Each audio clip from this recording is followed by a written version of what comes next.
Hey everybody, and welcome back to BK's Bullets. Today we're going to talk about why The Last Man.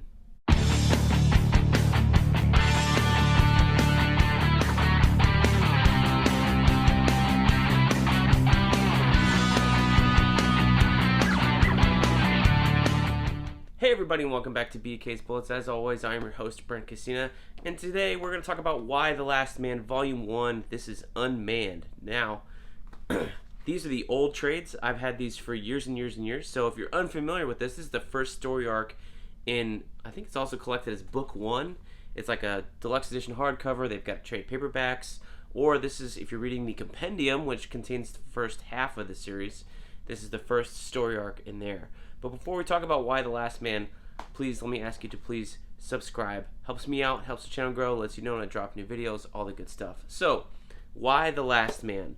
Why, Brent, are we talking about Why the Last Man now? Well, my friends, Why the Last Man is getting a television adaptation on Hulu coming out, I think, Tuesday, the 14th, September 14th in 2021. And it's only fitting because this came out almost 20 years ago in 2002. At least the trade was published in 2002. And this is one of the classic Vertigo books. If you're unfamiliar, since Vertigo is now a deadline and has been, extinct for many, many years, Vertigo was the adult line of comic books that DC Comics was publishing. And, it started with Swamp Thing and Sandman, even though I think those titles had started out as regular DC books. Eventually they decided, you know what, these are too adult oriented. We want to bring them into their own thing and separate them. So Hellblazer, Constantine's book, Swamp Thing, Sandman all lived there. Sandman Mystery Theater lived there as well. You have things like Why the Last Man, Preacher, 100 Bullets, a whole bunch of other stuff has lived there as well.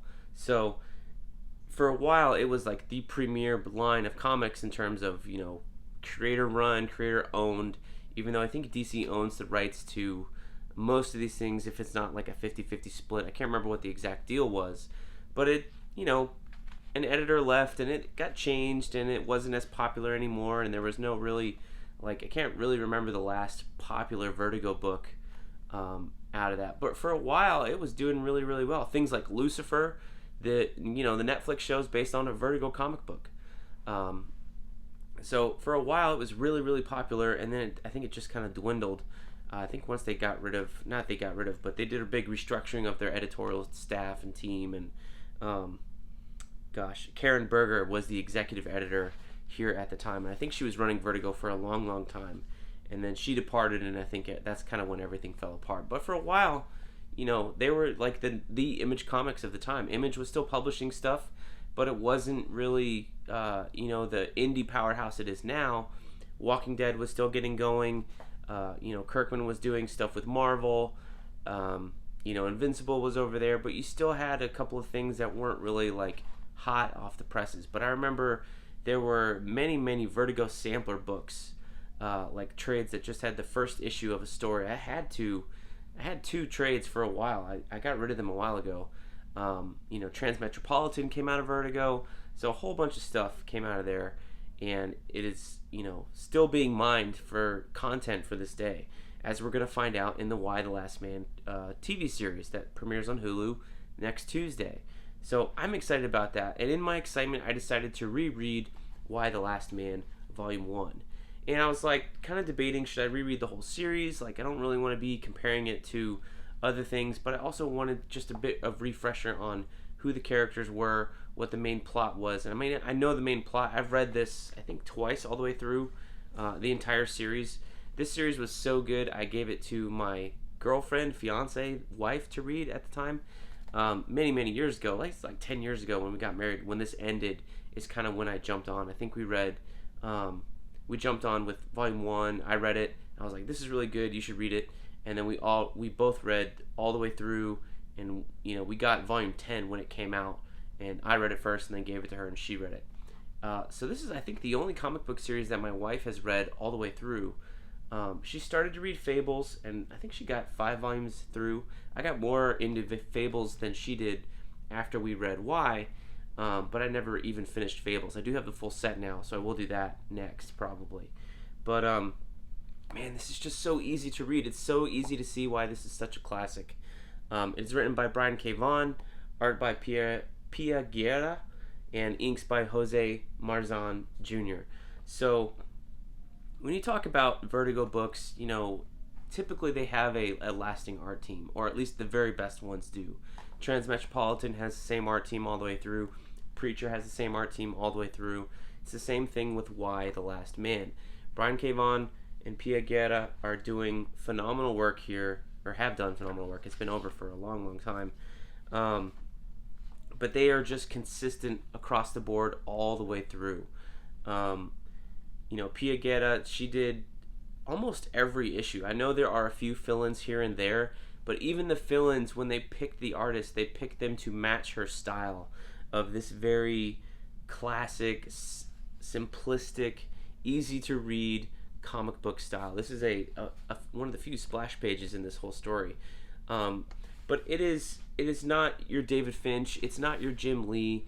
It's more along the lines of Mike Wieringo, Mike Norton, to name a few, even though those are probably influenced more by pure, Wieringo was around for a while, so they're contemporaries, but Mike Norton certainly came along after Pia Guerra did her stuff on Why. So I would say that Mike Norton's pretty much influenced by Pia Guerra. At least their styles are very similar.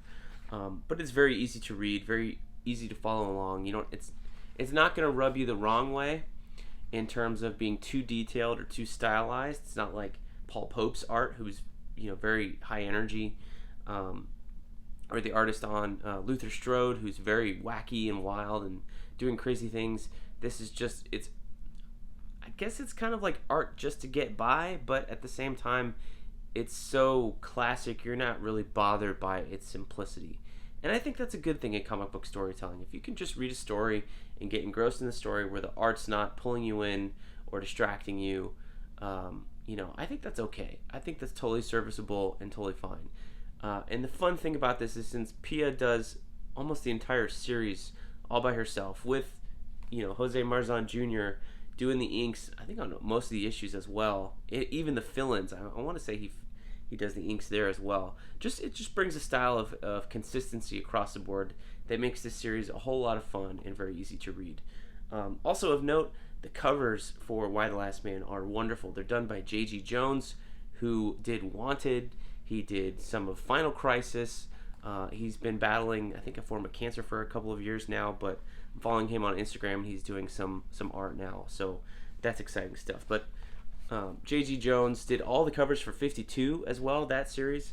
He's just a phenomenal artist in his own right, just in terms of storytelling, but his covers are truly something to behold. He's an amazing painter, and all of these are wonderful painted covers. So this book, I remember I've read this numerous times. It's a really good first book, like first volume. There's a whole lot of setup in here, and I do remember as I was reading it, I was remembering where things do go, but it's just fun to reread things once you've read the story and maybe forgotten a little bit of it. But when you reread it, you're kind of like, oh yeah, that's where this is going, or he's setting up like a lead here or a lead there. I'm talking about Brian K. Vaughan, of course. Doing things where you're not in the first issue. He's setting up all these different reasons of maybe why the things that happen in this book happen, and they're kind of like placing little breadcrumbs in the first issue to give you a particular reason to maybe you like one more than the other. There's an amulet that crosses the borders of Jordan, and when it does, all hell breaks loose. There's also a scientist doctor who's cloning herself, and when she gives birth, all hell breaks loose. And a couple of other things like that. So there's kind of giving you like, here's a bunch of events that happen at the exact same time. We don't know which one is the real reason why this happened, or even if any of them are at this point, but it's something to hook you to go, oh, well, I think it's that, or maybe it's that. And it also gives the writer and Brian K. Vaughan and the storytellers, different places to go. They can go explore each of these facets that they've set up. There's also like multiple villains in here. You got the sister hero, who apparently is a villain, and that's a cool twist of your main hero, Yorick Brown, who is the last man on Earth, literally. And his sister doesn't know she's hunting him, but she ends up, going on a hunt for him. You've got these Israeli soldiers that are, you meet in the first issue, and they're also hunting him for some unknown reason. So it's really interesting to see all that setup go into the first volume. So I'm excited to read more. I didn't even tell you what the book's about. Why the Last Man is about the last man on Earth, literally. Why? Because his name is Yorick, and also because he's the last Y chromosome on Earth.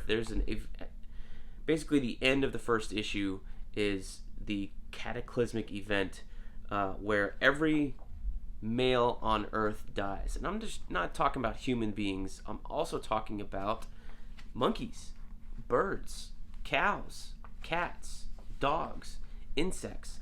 Literally every male version of an animal ends up dying at the exact same time. They're all like choking on their own vomit or blood. They're coughing up blood all at the same time. And it's really graphic at the end of the first issue. And you don't really understand that every male has died in this volume, but that's pretty much what happens. And they go on in other issues to kind of explain how they're still getting along and feeding themselves, things like that. So really, really interesting. I really enjoyed rereading this first volume. I definitely wrote, this is like a comic I recommend to people all the time. If they're just starting out, if they're just getting into comics, they want something fun to read, something easy. There's no complicated page layouts. It's literally read left to right on the panels and read the word balloons left to right, and then top to bottom. So boom, boom, boom. It's not baby's first comic book because it is meant for adults. There's very adult themes here. They say the F word a lot. But it's something you can give to your friend who's like, I don't know if I want to read it or not. But this is definitely something, if the TV show hooks someone and they're like, oh, that's I want to read that. Where's this go? You can definitely hand this to them and go, here you go. It's easy. It's not like handing somebody Watchmen, which is a fucking tome. This is a really easy comic book to hand and recommend to somebody, which I also love it for that as well. But I'm interested to see where the story goes here rereading this. I'm also interested to see how they're going to do this story on television. They've got Diane Lane in the cast, and I think she's playing Yorick's mom. In the first book, Yorick's mom is a congresswoman. She's not the president of the United States. So I'm wondering if they're going to fuse those two roles for her to kind of, make her the central character in terms of the storyline that takes place in DC. But I'm definitely excited to watch the show. It's been in development forever. I remember they were trying to do it like as a movie or a movie series. They had shot a pilot a few years ago with, I believe, Barry Koenig, who's playing Druig in the Eternals. He's the younger, I think he's normally a redhead. I don't know if he is in Eternals or not. But he's the younger looking dude in the Eternals movie who you see walking out of the doors. He was cast as Yorick in the first pilot, and then I don't know what happened after that. They recast everybody, or at least him, and we finally have a series that's come to television. It's coming on FX and on Hulu, I believe, on Tuesday, September 14th. So be prepared for that. I don't know if it's any good. I will watch it and review it for you, the first episode, but I definitely wholeheartedly recommend you start reading Why the Last Man. If you like that show at all, if you're excited for the show to come up, do a reread. I'm definitely going to reread it and review it here on the channel. So, Why the Last Man, Unmanned, Volume 1, A+ start. Definitely hooked. This is the job of a first volume, is to hook you for the entire story. And they definitely, while telling a smaller story within, even though it's mostly set up, it's our characters meeting each other, going on a journey, and setting up what the goal of that journey is. And at the end of this first volume, it's to go to California to Dr. Mann's other lab on the other side of the continent. So that's where we're going to go, and that's where we're going to find out what happens in the next volume. So join me in our Why the Last Man reread I'm announcing today here on the channel. Thank you guys for watching. Let me know what you think of Why the Last Man down below, and we will see you guys next time in the Funny Pages.